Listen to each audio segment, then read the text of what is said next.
Looks like it's working. So letting everybody know that we are officially recording. So it's good to see everybody. Thank you so much for making time today. As I had mentioned in the message home, the Parent Square message home, I'm going to add another another evening session. So families that can't make it, I'm going to do that on Wednesday at 6 o'clock, and I'll put another message out and make sure we have an updated Zoom link. But I really just wanted to try to reconnect with families. I know teachers and staff have been reaching out and trying to give an assessment of how everybody's doing, and we're going to try to put a plan in place where we can support those that have some needs and give everybody kind of an idea of when to expect school to resume and get up and running again. So with that being said, typically on my agenda, I start off with kind of important dates. And so what I'd like to do is I'd like to just give you guys a quick overview of kind of what this week looks like, some of our tasks and objectives for the week. So today and tomorrow, we are really focusing on reconnecting with families and taking an assessment of how everybody's doing. I know some people are still without power. I actually learned something new. I talked to a parent who was out of power, but they were using their generator. And because they were using their generator, they were able to get their internet running. So they had internet, and it was because they had their generator fired up. I didn't know that that was possible. So I learned something new. But we've got some families that are still probably a week or two without power based on kind of information they're getting from their electric company. So Monday and Tuesday is going to be reconnecting with families, trying to assess needs. And then teachers are going to, kind of try to get students back up and running again in terms of some learning, some assignments. Right now in the district, what our charge is really in collecting information. Because we have some students that are stranded and without power and not able to access their education, we're not going to start any new learning. So really it's going to be some review, picking up maybe where we left off in terms of some activities or some assignments that the students were working on, and just kind of trying to reconnect with them and get a clear picture of who needs help and what that help is and how we can serve them. So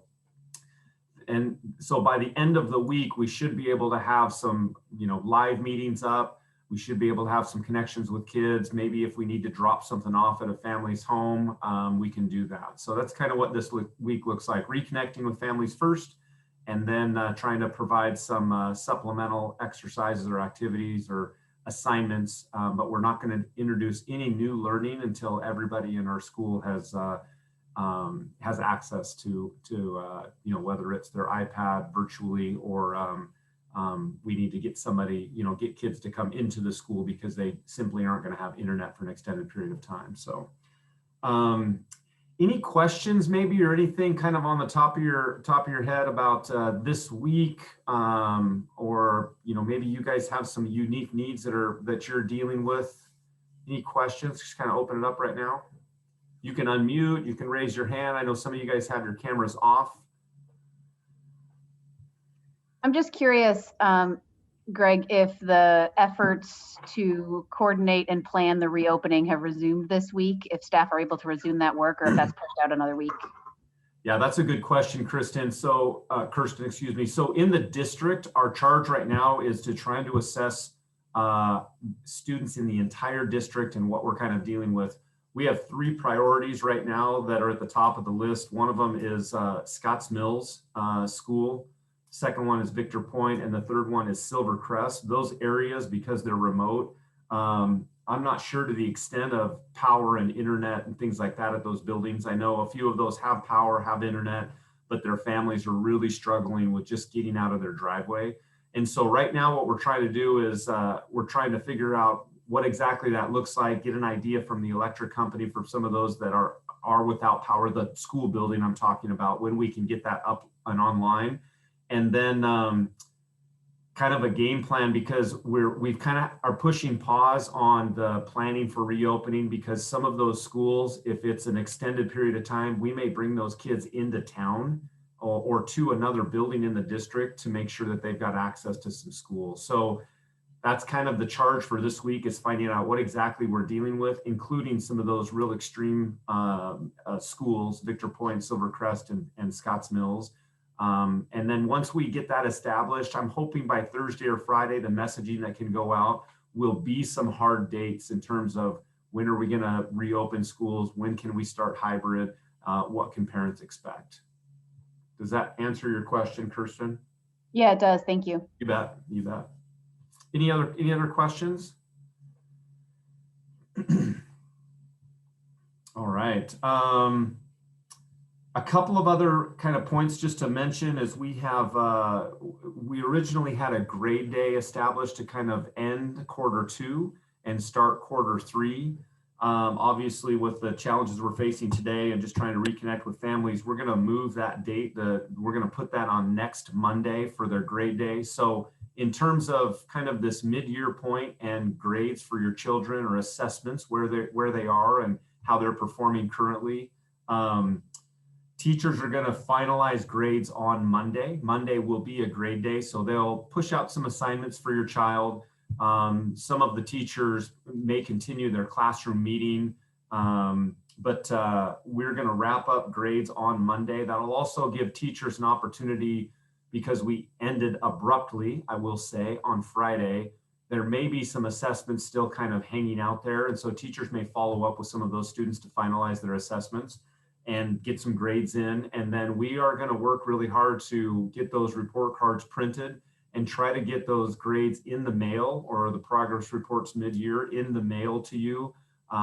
Friday is March 5, so they will be in the mail prior to March 5. So that's when you can kind of expect our mid-year kind of reporting to you, and jumping into then Q3 and starting to move forward. So that's kind of our timeline on report cards and grades. Let's see, what else did I have on my... And so we had talked previously about what's coming up, what to expect. And so we had talked about continuing CDL. And so that is a date that's an unknown at this time. And then planning for hybrid learning. And the planning for hybrid learning, prior to actually starting, we're going to have an orientation week, which basically what we're going to do during orientation is we're going to make sure that we provide information to families. The teachers will have a virtual kind of class meeting or a virtual orientation, explaining where to park, where to bring your child in terms of coming into the school, what the school day will look like. As much of that as possible will be handled virtually. We will have a kind of a dry run day, so to speak. So we'll have one day out of that week where we'll bring in the students. Cohort A, which is a Tuesday, Thursday cohort, will come in one day. Cohort B, which is a Wednesday, Friday cohort, will come in one day. And so we'll practice that, and then we'll have a debrief after that kind of quote unquote dry run, and try to touch up maybe any things that need a little extra attention, make sure we fix some things that maybe didn't go as smoothly as we wanted to, and then we'll have an official first day for hybrid. So those are kind of the next few items that are on the list. Last time I had town hall, we had talked a little bit about the school day, and we kind of got from the start of the school day until lunchtime, so to speak. Answering a few logistics, kind of what happens in the building when the kids are in here. I guess kind of throwing out to you guys, and feel free to unmute and just ask your question. But does anybody have any questions on what I've covered so far, or maybe some beginning of the school day, like first half of the school day questions when we are in hybrid that you guys would like answers to?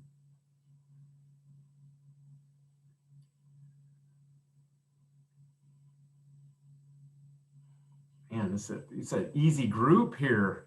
Everybody's got it. Everybody's got all the answers they need. I apologize. I wasn't on the last town hall, and I haven't had a chance to find it on YouTube yet. But what's the thinking on recess at this point? So recess, what we're going to do is the students that are going out are still going to go out in a grade level recess. So in a normal year, all of our kindergartners would be out playing together, or first graders out playing together, anywhere from 100 to 130 kids at one time. Well, with cohorts, that is cut in half. And so right now our kindergarten numbers are really low. We actually are only going to have 60 students here. So 30 students will be outside at recess time.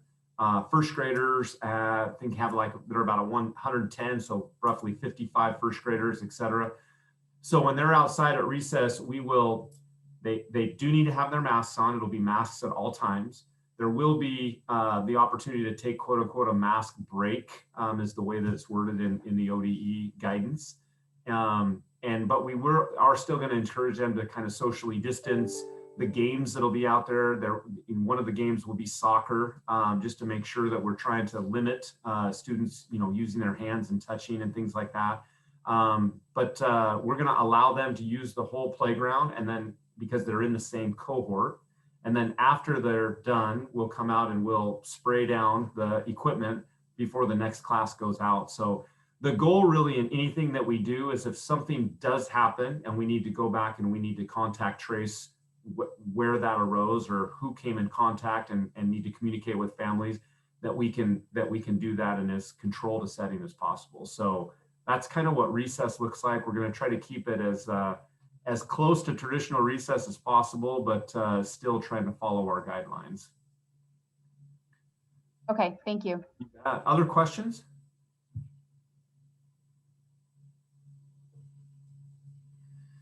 All right, I had talked before, kind of talking a little bit more about hybrid. I talked before about when we come into the school. So the goal is to try to utilize as many of our systems that we have in place as possible. So for example, when parents drop off, do the mobile drop off, we're going to try to keep that intact. When they want to walk their child into the school or to the school building, we're going to try to keep that intact. That's our gravel parking lot. So you'll get maps on those locations and things like that. But the goal really is to try to maintain as many of our practices as possible. The door that students are going to come into, we want to utilize that door as much as possible. And really everything that we're trying to do is the intention is that the students only have to learn things one time. So even though you're walking your child in, we ask you to park in the gravel parking lot. And if you're a kindergartner or a first grader that's going to use a certain entrance, which will end up being the north side of the building entrance, even though that's a little bit of an inconvenience to walk that far, when we do end up going back to normal, the kids will not have to be retrained. They are going to continue to use that door, for example. In the school, when we come in and they use a certain restroom, we're going to use that restroom from the very beginning. So the goal is that we only are going to explicitly teach the students once, rather than teach them one way one time, and then as things change, teach them a different way. So we're trying to make it as simple as possible for the students and as consistent as possible for the students. I have one hand raised, Addie. Sorry, I had to figure out how to unmute myself, first of all. Okay. Mr. Kotz, really good presentation so far. I appreciate all your information. Kind of jumping into the getting kids to school thing with bus services. I know that there's probably other things in motion with Durham and whatnot, but I'm just kind of curious if there's any discussion on what that'll look like so far that you can share. Yeah, are you referring to kind of right now where some people may not have internet, or are you referring to when we start hybrid? Going forward, what Elle's experience on a bus will look like. She's a busser right now. She doesn't have to be, but she likes to be. So yeah, no. And during the school year, when we get into hybrid, what the busing is going to end up looking like is one student in a seat. The one benefit that we have on the bus is that the back of the seats are really, really high. And so we kind of have this natural barrier, so to speak. And so it's going to be one student to a seat. The ask is that families have a mask on their child when they get on the bus. So there is the requirement to have a mask on at all times. If, for example, you forget a mask, the bus driver will give the student a mask when they get on the bus.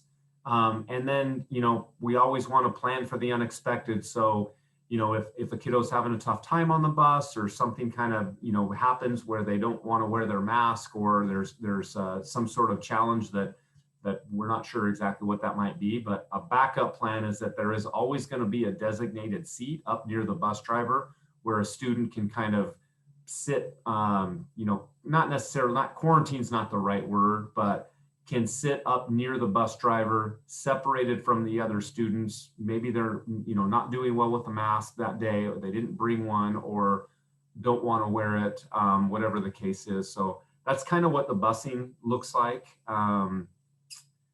The nice thing is that the students are going to be half capacity, and so we're not going to need to run near the buses we've run in the past. So typically we run 7 buses when we're running full capacity. It'll be fewer than that, and so there should be plenty of room for all students to sit one to a seat. And that's what the bus transportation looks like. Does that answer your question, Addie? Yeah, thank you. I just wanted to visualize it and you helped. Thank you so much. Perfect. Sounds good. I think I touched on this previously, but kind of getting into the school day where, every classroom is going to have a calm down space or a break space for students, so they can take a mask break in that area. Little things that are going to, to help you guys visualize little things in the classroom where, sometimes students may use community supplies. We're going to try to minimize that as much as possible. But one area that I'm thinking of is like toys, for example, or manipulatives for a math activity. There may be the time where students use certain manipulatives.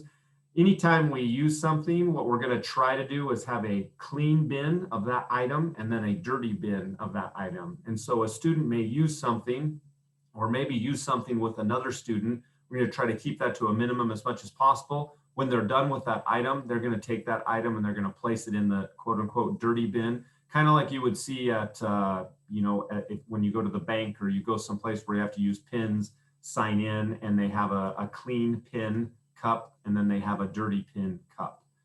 That's kind of the model that we're going to follow. Also in the classroom, cleaning, there's going to be cleaning between cohorts. We're also going to try to teach the kids, help them with responsibility of kind of cleaning their space.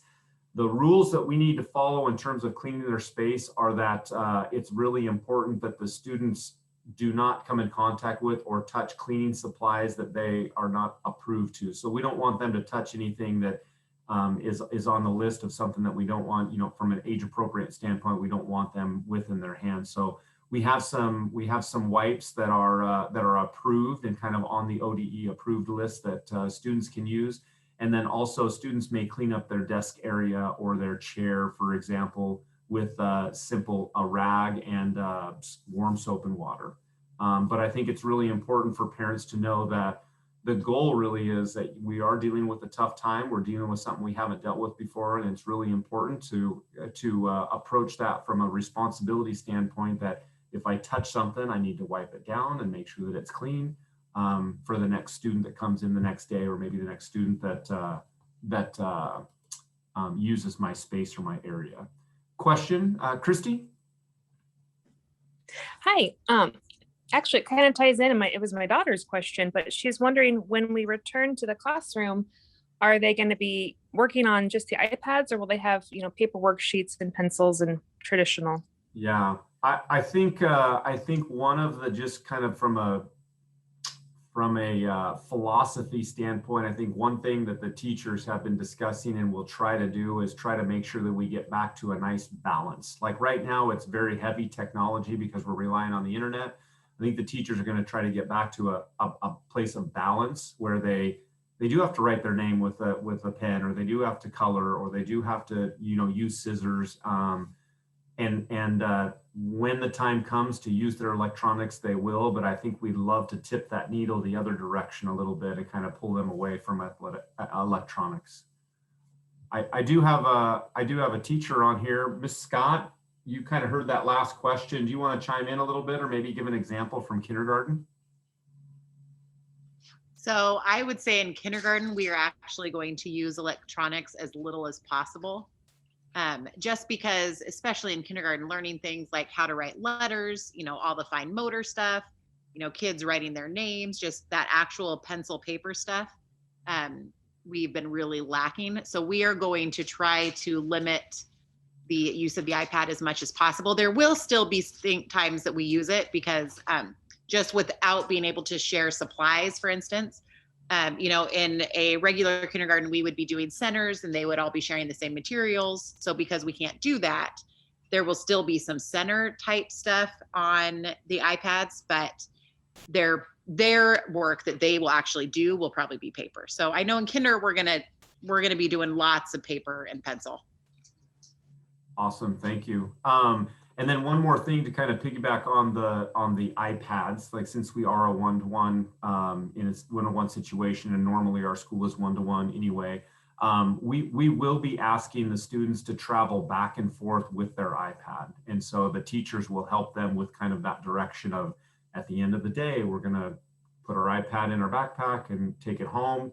And then when they come back to school the next day, they're gonna need to bring it in. So I think a regular routine of charging it at a certain time, but those are kind of some practices that we're going to make sure that we have in place. I saw Heidi, you had a hand up. Did I answer your question, or do you have a question still?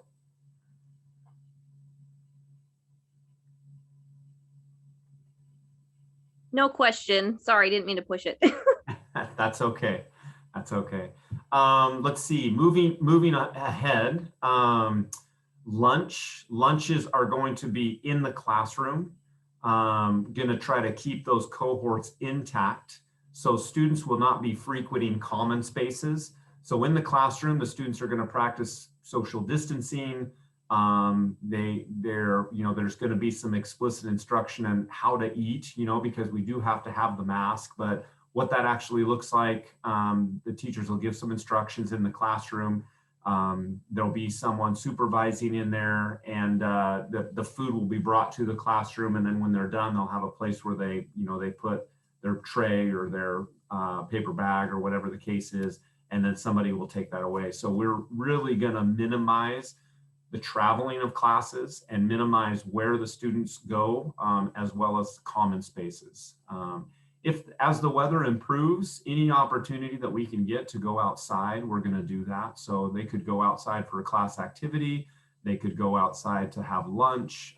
Any of those opportunities, when weather cooperates, we're going to capitalize on those.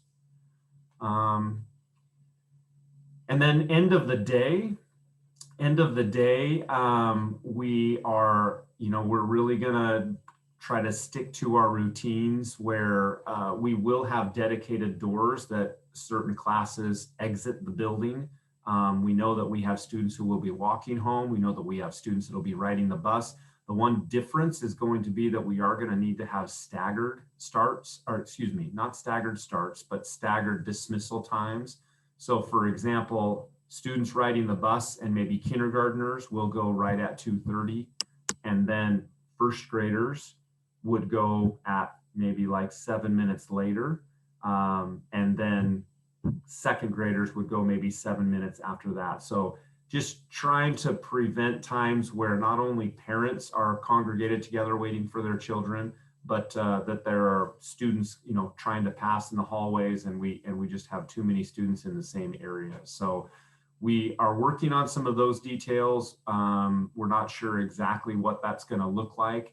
And then we want to make sure that we've got clear information going to parents so they can delay their pickup time a little bit, and coordinate with when their child's gonna be dismissed. So the other thing that came up, and this is just a best practice kind of during this time that we're in, but just we would ask that anytime parents come on campus to pick up their child or drop their child off and they're out of their vehicle, like maybe they're walking their child to the door, if you could please have your mask on and just help us with kind of a best practice, as well as modeling for our kids. I've seen parents doing an amazing job of that, and just ask that continues. And then the last piece in terms of parents is that in our plan that we have to submit to the ODE, we are not allowing any parents or visitors inside of the school building. So when you bring your child to school, you'll bring them to the outside door and a staff member will pick them up from there and they'll go to the classroom. And then when you pick them up, again, we'll have parents waiting outside of the school. So it's just a line that helps us maintain,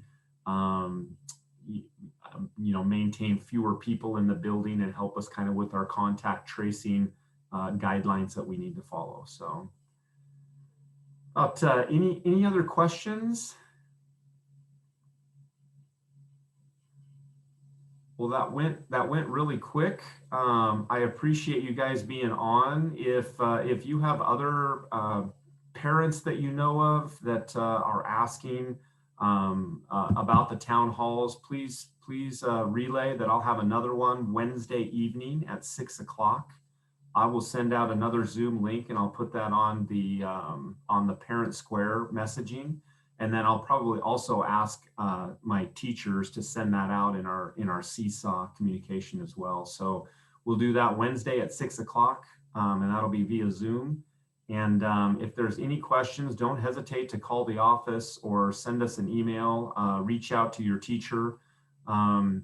We're here to serve you, and this is an incredibly difficult time, and we don't have all the answers all the time, but we're here to take care of your kiddos and help in any way we can. So with that being said, I'm happy to stay on if anybody wants to talk to me individually after the meeting, but you're free to go. And this recording will end up being posted on the Silver Falls School District YouTube channel. So it's just SFSD official, and you could just search that at YouTube. So I'll include that link in Parent Square messaging as well. So thank you very much, everybody. Have a wonderful day.